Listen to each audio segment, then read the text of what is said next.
क्या होता है जब एक छोटे से गांव की लड़की पहली बार मुंबई जैसे बड़े शहर में कदम रखती है। चलिए आज नंदिता की कहानी के जरिए मुंबई की एक ऐसी हकीकत को देखते हैं जहां दो दुनियाएं एक साथ बसती हैं।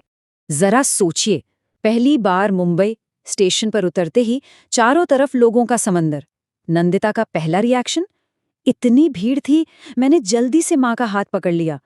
ये शब्द ही उस घबराहट को बयां कर देते हैं जो कोई भी पहली बार इस विशाल अनजान शहर में महसूस करेगा। और ये है नंदिता। वो अपनी माँ के इलाज के लिए अपने गांव से मुंबई आई है। पर यह सफर सिर्फ एक अस्पताल तक का नहीं है। ये तो एक बिल्कुल नई, चुनौतियों से भरी दुनिया में उसका पहला कदम है। तो नंदिता का सफर यहाँ से शुरू होता है।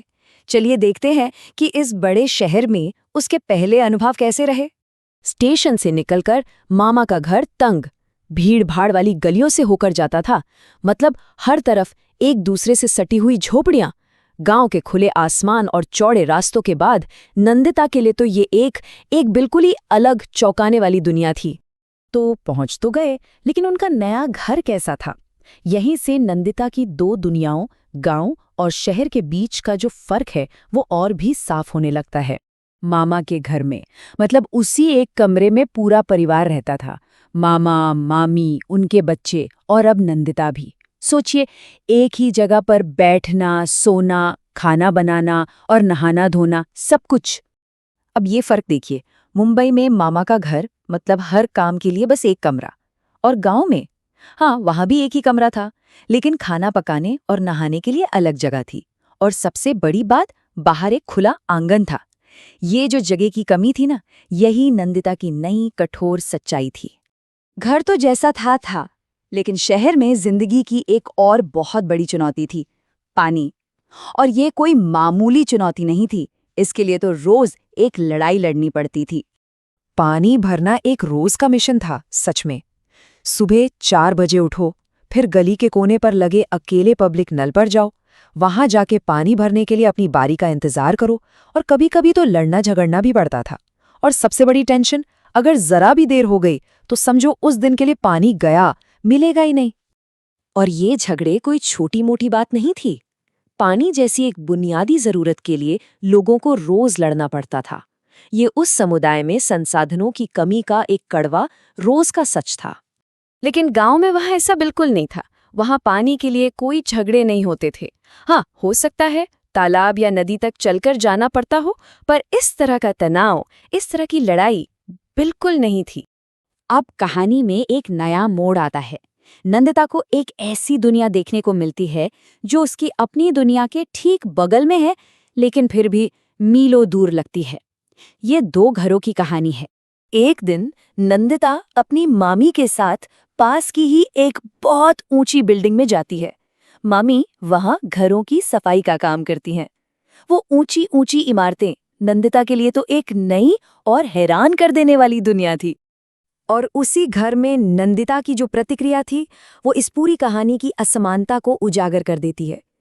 जब वो नल से पानी को यूं ही बहता हुआ देखती है तो कहती है, कितना सारा पानी बर्बाद हो रहा था, मुझे ये अच्छा नहीं लगा, मैंने जाकर नल बंद कर दिया। जरा सोचिए, जो लड़की हर सुबह 4 बजे पानी के लिए लड़ती है, उसके लिए देखना कितना बड़ा झटका होगा।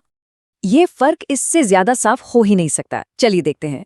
एक तरफ है मामा का घर, सिर्फ एक कमरा, झगड़ों वाला पब्लिक नल और गली के आखिर में एक गंदा सा टॉयलेट। और दूसरी तरफ बबलू का ऊंची इमारत वाला घर, बैठने, खाने, सोने के लिए अलग अलग कमरे, किचन में अपना पर्सनल नल और घर के अंदर ही एक चमचमाता हुआ प्राइवेट टॉयलेट। ये दो बिल्कुल अलग दुनियाएं हैं जो एक ही शहर में एक दूसरे के बगल में मौजूद हैं। लेकिन रोज की ये मुश्किलें तो थीं ही। इन सब के ऊपर एक और बड़ा संकट मंडरा रहा था, एक अनिश्चित भविष्य का संकट। और फिर एक दिन वो हो ही गया जिसका डर था। उन्हें घर खाली करने का नोटिस मिल गया। वजह, उनकी जमीन पर एक बड़ा होटल बनाया जाएगा। मतलब अचानक उनके सिर से छत छिनने का खतरा पैदा हो गया। और पता है, ये कोई पहली बार नहीं था। मामा को पिछले 10 सालों में ये तीसरा नोटिस मिला था। सिर्फ एक नंबर, 3। लेकिन ये नंबर दिखाता है कि उनका जीवन कितनी अस्थिरता और असुरक्षा से भरा हुआ है। सरकार ने कहा कि वो रहने के लिए दूसरी जगह देंगे, लेकिन वो जगह, वो तो शहर के दूसरे कोने में थी। और वहां की हालत, न पीने का पानी, न बिजली, और वहां तक जाने के लिए कोई बस भी नहीं। इसका मतलब मामा के काम पर जाने का खर्च और समय दोनों बढ़ जाता, और मामी, उनकी नौकरी भी शायद चली जाती। तो ये सिर्फ घर बदलना नहीं था, ये तो उनकी पूरी जिंदगी को और भी ज्यादा मुश्किल बनाने जैसा था। और आखिर में नंदिता का नजरिया हमें एक बहुत ही गहरी बात सिखाता है। ये दिखाता है कि कैसे ऊंचाई से देखने पर हकीकत पूरी तरह बदल जाती है। जब नंदिता उस ऊंची इमारत की खिड़की से नीचे देखती है तो झोपड़पट्टी की दुनिया बिल्कुल अलग नजर आती है। ये दो दुनियाएं हैं जो इतनी पास होकर भी एक दूसरे से मीलों दूर हैं, बिल्कुल अलग। नंदिता के शब्द इस पर सोचने को मजबूर करते हैं। वो कहती हैं, ऊपर से नीचे सब कुछ छोटे छोटे खिलौने जैसा लग रहा था। मुझे इतनी ऊंचाई से नीचे देखने में काफी डर लग रहा था। ये शब्द हमें बताते हैं कि कैसे दूरी और ऊंचाई गरीबी और संघर्ष की असली हकीकत को कितना छोटा और मामूली बना सकती है, जैसे कि वो बस छोटे छोटे खिलौने हों। तो नंदिता की कहानी हमें एक बहुत बड़े सवाल पर लाकर छोड़ देती है।